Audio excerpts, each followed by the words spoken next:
হত্যার সংখ্যা কিছু কম, কিন্তু অপরাধীদের ক্ষেত্রে বেড়েছে নৃশংসতা, কারণ সামাজিক মূল্যবোধের অবক্ষয়।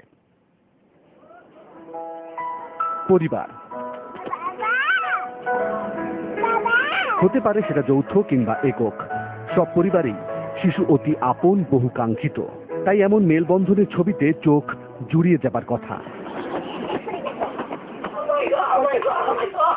কিন্তু ইদানিং এমন অনেক ছবি সামনে আসছে যেগুলো চোখ ঝাপসা করে, সহ্যের সীমা ছাড়িয়ে যায়, ইঙ্গিত দেয় গভীর সামাজিক ব্যাধির। প্রচন্ড পীড়া দিচ্ছে। আমি আমার বাচ্চাকে নিয়ে নিরাপত্তা চাচ্ছি, সবসময় চাই যে নিরাপদ থাকুক আমাদের বাচ্চাগুলো, সেটা পাচ্ছি না, পরিবেশটা পাচ্ছি না। শঙ্কার সাথে পরিসংখ্যানের অমিল খুবই কম। পত্রিকা ও মাঠের তথ্য যাচাই বাছাই করে শিশু অধিকার ফোরামের তৈরি পরিসংখ্যানও বলছে সেই কথা। তাদের তথ্য মতে 2012 সালে হত্যার শিকার 209টি শিশু, 2013-তে 218টি, 2014-তে এসে 1 লাফে 350, আর 2015-তে এই সংখ্যা দাঁড়ায় 292টিতে।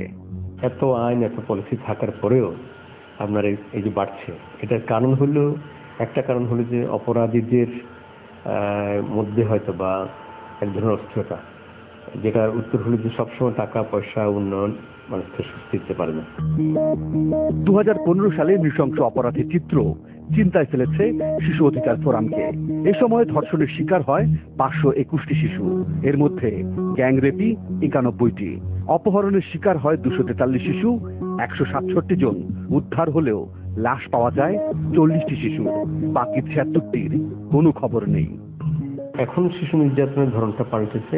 অপহরণ করে নিয়ে যায়, আমরা হত্যা করা হয়, বিভিন্ন কারণে হত্যা করা হয়, এবং শুধু যে র্যানসম টাকা পয়সার জন্য নেয় তা না, আপনার বিভিন্ন কারণে নেই। তার পরিবারের প্রতি হয়তো কোনো পরিবারের সঙ্গে পারিবারিক দ্বন্দ্ব আছে, জায়গা জমিন দ্বন্দ্ব আছে, এটা শিশুর তাকে সহজে তুলে নেওয়া সোজা। ফোরাম বলছে যুদ্ধক্ষেত্রেও শিশু হত্যা নিষিদ্ধ, অথচ দেশে এমন উদ্বেগজনক পরিস্থিতি তৈরি করছে বিচারহীনতা আর অবক্ষয়। এসবের শিকার মূলত দরিদ্র পরিবারের শিশুরা। ইদানিং অশুভ ছায়া পড়ছে সচ্ছল পরিবারগুলোতেও। মীরা হাসান, যমুনা নিউজ, ঢাকা।